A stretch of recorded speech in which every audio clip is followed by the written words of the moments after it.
Once the heart of the most powerful empire in antiquity and the birth of some of the most important cultural and social developments in the Western world, Italy nonetheless faced much adversity on its way to becoming a modern state. To find out why, join me for this brief look at the history and politics of Italy. Italy is one of the oldest inhabited countries in Europe, with evidence of hominin presence at Monte Poggiolo that date from some 850,000 years ago. Subsequently, there's evidence of continuous presence during the Bronze and Iron Ages of different peoples, including the Latins, Umbri, Golaseca, and Villanova cultures. By the beginning of the 8th century BCE, there were three main groups, including the Phoenicians/Carthaginians in the western tip of Sicily, the Greeks in the south around the Bay of Naples, and the Etruscans in central Italy. Known as Magna Graecia, the Greek settlements thrived in places like Syracuse and Tarentum, dominated trade in the central Mediterranean, and introduced the olive and vine to Italy. The Etruscans, meanwhile, set up a cluster of 12 cities, including at Cerveteri in Tarquinia, and then began expanding into northern Italy, reaching their furthest point around 500 BCE. Multiple invasions from Cumans and Syracusans, however, would lead to their decline and would eventually be absorbed by Rome when they were conquered by the latter in 264 BCE. Rome, meanwhile, had started as a monarchy, and its early kings, the legendary Tarquinian dynasty, had been Etruscan. But in 509 BCE, the Romans decided to overthrow the monarchy and establish a republic, with power shared between two elected consuls. Later, in 451 BCE, the right of private property was regulated and legal equality between social classes was established under the Law of the 12 Tables, which produced a solid foundation for social stability and for further expansion. And expand they did. After conquering the Etruscans, they came into conflict with the Carthaginians, the main Mediterranean power at the time, engaging in some of the largest battles in antiquity for roughly the next century in three distinct phases known as the Punic Wars. These would see the gain of new territory in Iberia and some major Roman losses, especially after Hannibal crossed the Alps and routed them at the Battle of Cannae, where they lost some 80,000 men. But in the end, the Roman general Scipio Africanus would invade and conquer Carthage in 204 BCE, transforming it into yet another Roman province. Those gains, along with parallel conquests such as that of Macedonian Greece, gave Roman citizens a tax-free existence subsidized by captured treasure, but it also increased corruption, and society became sharply divided between those enjoying the benefits and those who were not. Factions that coalesced around two main elite groups, the optimates, the more conservative aristocratic side in the Senate, and the populares, who had support from the plebeians and the urban poor. Scipio Africanus' grandchildren, Tiberius and Gaius Gracchi, attempted to reform the system, but their enemies killed them in 133 and 121 BCE respectively, setting a dangerous precedent for the use of violence to resolve conflict, and even worse, opening the door to the militarization of politics that would ultimately undermine the Republic in the next century. The two men to place it decisively in that path were Lucius Cornelius Sulla and Julius Caesar. The first, a general representing the Optimate faction, was the first person to march on Rome, and after defeating the Populares in a brutal civil war in 83 BCE, installed himself in a dictatorship that ostensibly had as its goal the restoration of the Republic's traditions. Shockingly, Sulla voluntarily resigned in 79 BCE, but left the door open for another general, one aligned with the Populares, Julius Caesar. Born into a patrician family, Caesar gained power through an alliance with Pompey, one of the richest men in Rome, and his conquest of Gaul, modern-day French territory. Worried about his popularity, the Senate, backed by Pompey, ordered Caesar to disband his army. Instead, Caesar turned his troops on Rome when he crossed the Rubicon, inviting a civil war, one he easily won, allowing Caesar to become dictator for life in 44 BCE. He barely had time to enjoy his victory, however, because just a few months later, in March of that year, he was assassinated by a group of senators. This in turn prompted more violence, a civil war that would eventually be resolved with the victory of Caesar's adopted heir, Octavius, later named Augustus, as part of the imperial title granted by the Senate in 27 BCE, marking the official end of the Republic. Fortunately for the Romans, the new emperor initiated a period of relative peace that saw not just the strengthening of infrastructure with monumental art, roads, and aqueducts, and the promoting of the arts with classic works from Virgil, Horace, and Ovid, but also massive territorial gains for the empire, reaching its largest extent under Trajan in 117 AD. Things began to turn for the worse, starting with Commodus in 180. Artistic, intellectual, and religious life stagnated, and the balance of economic development tilted in favor of the north, while the agricultural south grew ever more impoverished. In the middle of the 3rd century, incursions by Goths in Greece, the Balkans in Asia, and the Franks and Alemanni in Gaul foreshadowed the collapse of the empire. Plagues decimated the population, and the problems of a huge but static economy were compounded by the need to double the army to protect the empire's borders. To ease administration, Diocletian divided the empire into two halves, east and west, basing himself as ruler of the Western Empire in Mediolanum, modern-day Milan. This measure brought about a relative recovery coinciding with the rise of Christianity, which was declared the state religion during the reign of Constantine. It did not ease the problem of barbarian encroachment, however. Germanic tribes had been crossing the border into the empire since 376 AD, and soon things got worse. By the 5th century, many Roman legions were made up of troops from conquered territories, and several posts of high command were held by outsiders. With little will or loyalty behind it, the empire floundered, with Visigoths, Ostrogoths, Vandals, Alans, and Sueves crossing the frozen Rhine into Gaul, pushed by encroachment in their own lands by others, especially the Huns, a nomadic people from Central Asia. In 410, Alaric, king of the Visigoths, sacked Rome, followed by multiple other raids from other tribes that devastated Italy, including the Huns in the mid-400s and the Vandals who sacked Rome again in 455, only a few days after Emperor Valentinian was assassinated by a rival's guards. This assassination in turn led to further anarchy and weak Roman emperors, so that finally in 476, Odoacer, a Germanic general, deposed Emperor Romulus Augustulus, marking the traditional end of the Western Roman Empire. Odoacer tried to hold on to power, but the Ostrogoths under Theodoric had different ideas and managed to kill him in 493, establishing their own kingdom for the next 50 years. The next few centuries were chaotic. The Eastern Roman Emperor Justinian decided to reconquer the Italian peninsula, dispatching his general Belisarius for the task. He completed a mission against the Ostrogoths in 552, but at the cost of famine, epidemics, and devastation, which left the territory open for yet another invasion, this time from the Lombards, another Germanic tribe, who established their own Italian kingdom for the next 2 centuries, although with only partial control of the peninsula. Eastern Romans/Byzantines would keep the area around Rome and Sicily, retaining a foothold in the latter until 1071. During this time, the constant invasions and distance from Constantinople made the Christian church an independent authority, allowing the bishops in Rome, by now called popes, to gain political power of their own. In the 750s, an alliance was struck between them and Pepin the Short, leader of the Franks, yet another Germanic tribe who had taken control over modern French territory. Given that Pepin needed the papal blessing to bolster his claim to the Frankish throne, and Rome needed military protection from the Lombards, the alliance worked well. In 755, Pepin moved against the Lombards twice and donated the conquered lands to be ruled by the Pope, creating the basis for the Papal States and making the Pontiff a religious and temporal leader. Then in 774, Pepin's heir, Charlemagne, went into war against the Lombards again, crushing and incorporating their lands to the Frankish kingdom while codifying papal control over the previous land grant his father had given to Rome. On Christmas Day, 800, the Pope solidified the alliance, crowning Charlemagne Holy Roman Emperor. In 814, however, Charlemagne's death would end up dividing the kingdom among his heirs, leading to a number of territorial disputes until Otto, king of the Eastern Franks, finally incorporated much of Italy into his realm in 962. Then, in 1076, there was a power struggle between Pope Gregory VII and future Holy Roman Emperor Henry IV over the right to choose and install bishops, the so-called investiture controversy, which resulted in the excommunication of Henry IV and his humiliation as he had to ask for forgiveness while a blizzard raged in the so-called Walk to Canossa.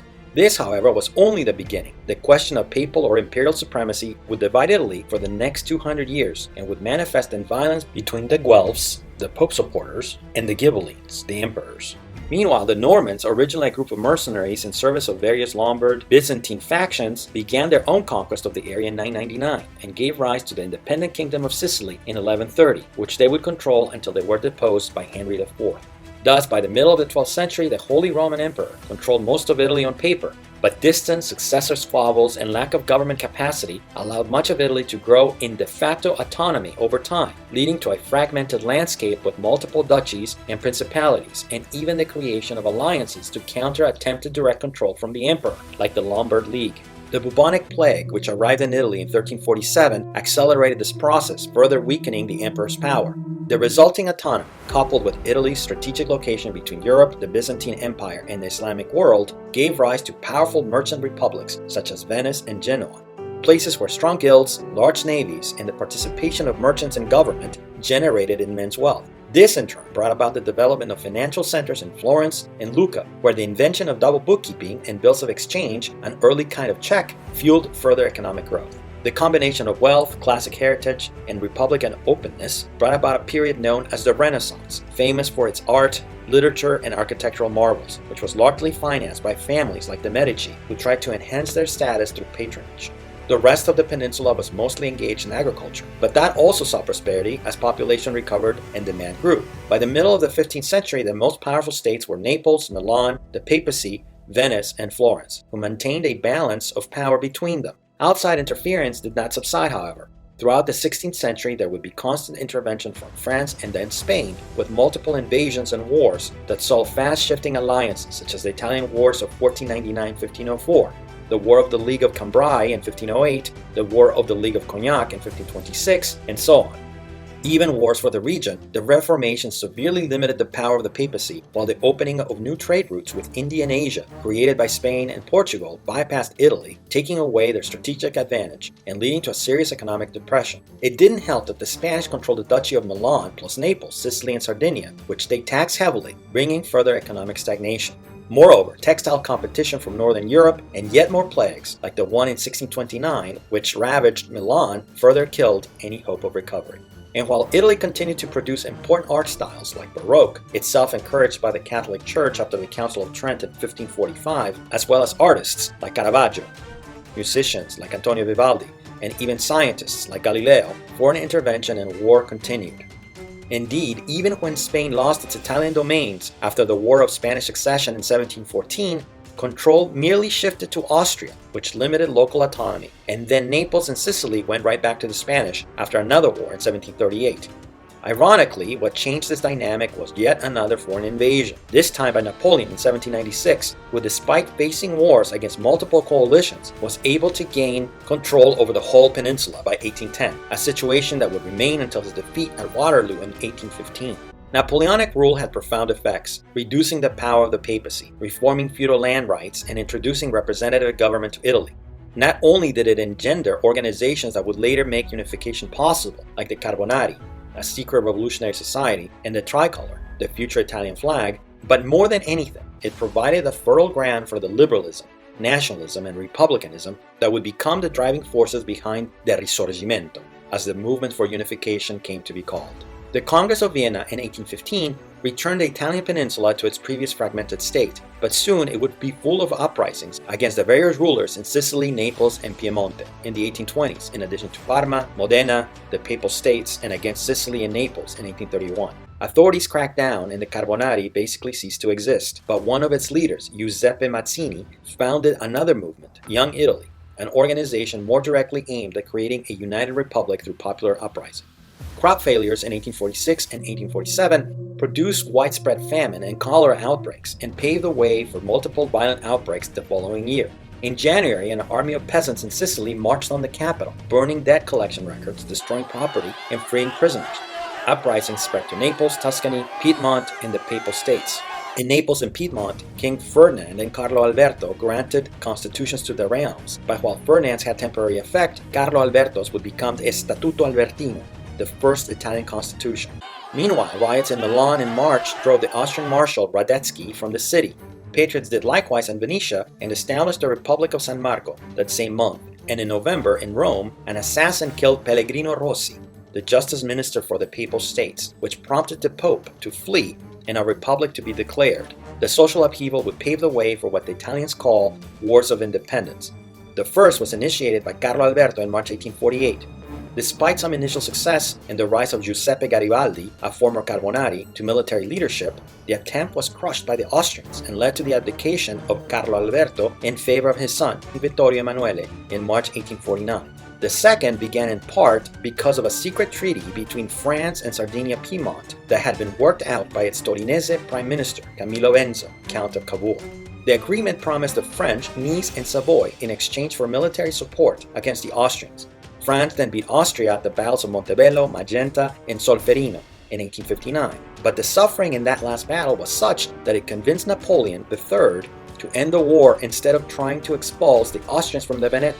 Indeed, a Swiss businessman who happened to witness the carnage at Solferino was moved to do something for the wounded, an experience that would later be the basis for the creation of the Red Cross.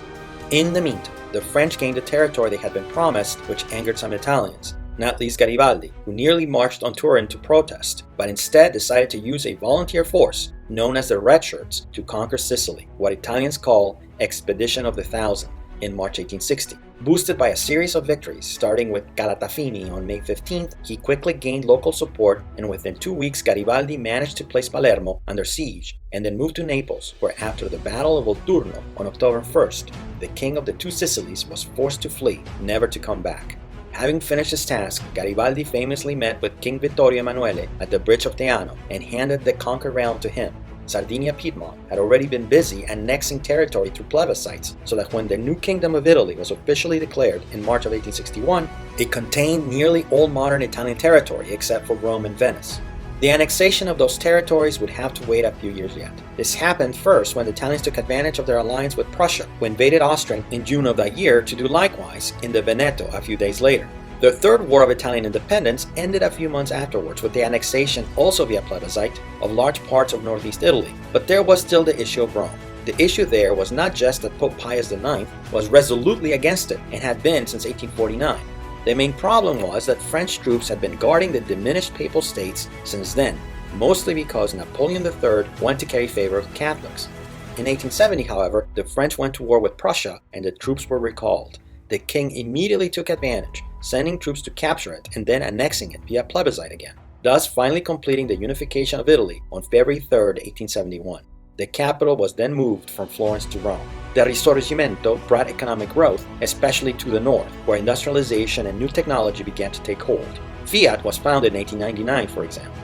But it was fragile, and in the south, it stagnated or worse, especially in Sicily. When Sicilian peasant farmers organized into fasci, forerunners of trade unions, Prime Minister Francesco Crispi sent in 30,000 soldiers, closed down newspapers, and in turn suspected troublemakers without trial.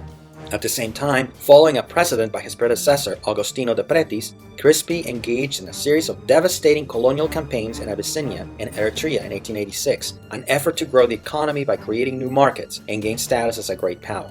They did neither, and Crispi was forced to resign. World War I presented another opportunity for the Italians to increase their territory. They did gain Trieste, Gorizia, and what became Trentino Alto Adige, but this was less than they expected, and it came at the cost of over 500,000 dead and a mountainous war debt. It was quickly dubbed a mutilated victory. Even worse, economic upheaval after the war led to the Biennio Rosso, 2 years of intense social conflict and strikes. A leftist revolution seemed imminent. Disillusionment with the war, fear of socialism, and massive inflation led to the rise of Benito Mussolini, who used violence to intimidate opponents and convince the elites he could put a stop to the left. In 1922, after a march to Rome, where Mussolini's black shirts showed their strength, the king decided to make him prime minister. Mussolini then used the position to establish a dictatorship in 1925 after the murder of Giacomo Matteotti prompted the opposition parties to leave parliament and protest in the mistaken belief the king would dismiss Mussolini. Il Duce, as he became known, then proceeded to outlaw political opposition and trade unions, censor the press, and sign the Lateran Treaty, a deal that created the Vatican as an independent state and gave the Pope full sovereignty over it in 1929. Mussolini also invaded Ethiopia in 1935 and aligned himself with Nazi Germany in the Rome-Berlin Axis Treaty of 1936. Thus, naturally, when the Nazis invaded Poland in 1939, Mussolini sided with Germany with campaigns in Greece, Yugoslavia, North Africa, and the Soviet Union. For the most part, they were disastrous.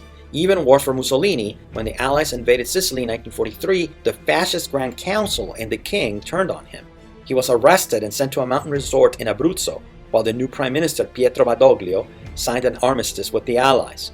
The Nazis managed to rescue Mussolini, however, and made him the head of a puppet regime known as the Salo Republic, which maintained the Allies at bay for nearly 2 more years. The Nazi-Italian lines eventually collapsed, however, prompting Mussolini and other close collaborators to flee for Switzerland. Partisans discovered them, however, and shot them on April 28, 1945.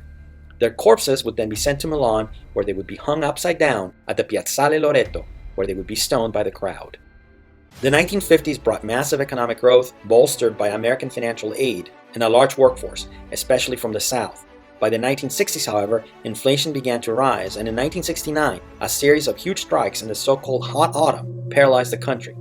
Extremism continued to grow in the next few years as a series of neo-fascist bombings in Piazza Fontana in Milan in 1969, Piazza della Loggia in Brescia in 1974, and a bomb in the Bologna train station in 1980 killed scores of people, while the left developed its own terrorist groups, the most infamous of which was the Red Brigades, because of their 1978 kidnapping and assassination of Aldo Moro, Italy's once and future prime minister. The years of lead, as this period was called, gradually ended in the 1980s with tougher policing and emergency laws. The 1990s and 2000s would be plagued instead by corruption scandals, not least the Mani Pulite, which led to the collapse of the First Italian Republic in 1994. The second was dominated first by Silvio Berlusconi and his Forza Italia in the 2000s, and by the Democratic Party in the 2010s, but has recently seen new forces emerge, including the Five Star Movement and the Brothers of Italy, which is currently in power. This has been in large part because of a stagnant economy since the 2000s and new political fault lines around immigration, inequality between North and South, the role of the European Union, and Italian foreign policy, especially with regards to Russia. Throughout it all, Italy continues to find its own way.